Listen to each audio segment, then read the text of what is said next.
Sir आज तुम्ही आलेला काय चौकशी झाली काय? तुम्हाला सगळ्याला कल्पनाच आहे की जो काही गाडीचा ऍक्सिडेंट झालेला होता, आमच्या गाडीला जे काही टँकरने ठोकलेलं होतं आणि आमच्या विरोधात जो काही FIR दाखल झाला होता त्याच्या अगेन्स्ट आम्ही हायकोर्टामधून आम्हाला जामीन मंजूर झालेला आहे आणि त्याच्या ज्या काही अटी आणि शर्ती आहेत त्यानुसार त्यांनी एक अट अशी होती की तुम्ही पोलीस स्टेशनला जाऊन त्यांना तपासामध्ये सहकार्य करणं. त्या अनुषंगाने आज आम्ही या ठिकाणी आलेलो आहोत आणि पोलिसांना जी काही माहिती हवी ती आम्ही त्या ठिकाणी दिलेली आहे. काय चौकशी झाली? आता चौकशी सुरू आहे, त्याच्यामुळे अशा गोष्टी मीडियाच्या समोर सांगणं शक्य नाहीये. न्यायालयीन प्रक्रिया अजून पूर्ण झालेली नाहीये, तपास पूर्ण झालेला नाही, त्याच्यामुळे मला त्याबद्दल तुम्हाला म्हणजे असं काय डिटेलमध्ये सांगता येणार. सर आपली जी गाडी आहे ती गाडी सध्या कुठे आणि CCTV जो DVR आहे तो सध्या कुठे? जे काही आहे तर ते तपासामध्ये आम्हाला जे काही सांगायचं ते आम्ही पोलिसांना सांगितलेलं आहे. मीडियाच्या समोर जोपर्यंत तपास पूर्ण होत नाही त्याबद्दल काही सांगता येणार. सर तुम्हाला 6 आठवड्यामध्ये उपस्थित राहायचं होतं, मात्र तुम्ही उपस्थित झालेला नव्हता.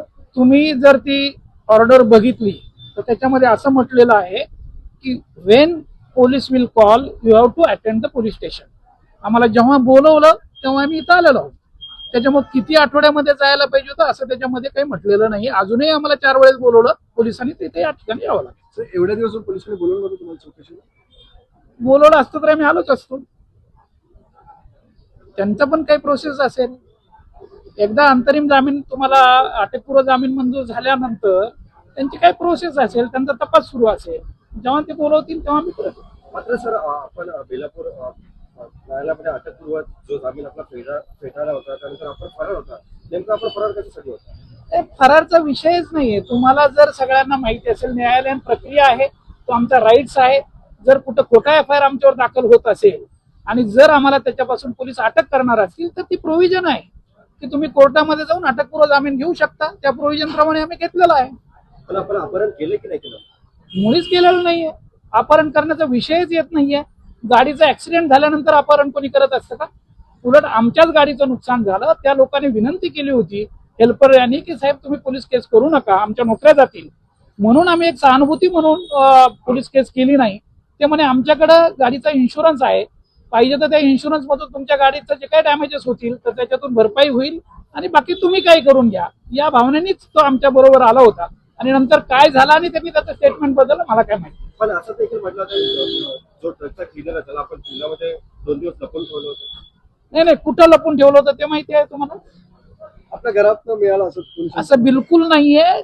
अपहरण केल्यानंतर कोणी स्वतःच्या घरात नेत नसतं. व्हॉलेंटरी तो स्वतः आलेला आहे, त्यांनी स्वतः फोन करून सांगितलेलं आहे, त्याच्या ड्रायव्हरला सांगितलेलं आहे. जर CDR चेक केला तर त्यांनी 3-4 वेळेस फोन केलेला आहे, सांगितलेलं आहे की मी पुण्यामध्ये आहे आणि उद्याच्याला गॅरेज सुरू झाल्यानंतर मी त्या ठिकाणी जाऊन जे काही प्रोसेस पूर्ण करून मी येतो. पण आमच्या लक्षात आलं की रविवारी सुट्टी आहे, गॅरेजेस बंद आहेत, म्हणून स्वतःहून आमच्या माणसाने त्याला बस स्टँडवर नेऊन सोडलं आणि तो इकडे परत आला. पोलिसांनी पुन्हा कधी उपस्थित राहण्याचे संकेत दिले नाही, अजून तर जेव्हा बोलवतील तेव्हा मी उपस्थित होतो.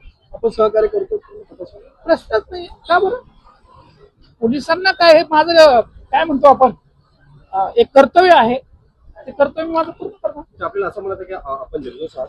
प्रश्नच नाहीये, निर्दोषच आहे. काय वाटतं कोण करते म्हणजे ते करण्याचा काय प्रश्न? त्याच्यामध्ये कोण करते काय हा तुमच्या मीडियाचा आणि खरं तर पोलीसचा भाग आहे. मलाच प्रश्न पडलाय की खरं तर मला मारण्यासाठी वगैरे तसं काही कोणी मुद्दाम जाणून बुजून केलं का काय? मी तशा पद्धतीची तक्रार पण दिलेली. तक्रार कुठे दिली? नवी मुंबईत दिली का पुण्यात दिली? नाही, इथंच दिलेली. ती गाडी सध्या कुठे सर? म्हणजे मी काय सांगितलं की आता गाडीचा त्याचा विषय नाहीये. आता विषय एवढाच आहे, हायकोर्टाने जामीन मंजूर केलेला आहे, त्याच्या ज्या काही टर्म्स कंडिशन आहेत त्या पूर्ण करायच्या. त्याच्यामुळे हे बाकीचे जे काही प्रश्न आहेत, तुम्ही कधी आलात, कधी गेलात, हे कुठे, ते कुठे, मला तरी असं वाटतं की आता तपासाचा भाग म्हणून ते संयुक्तिक नाही.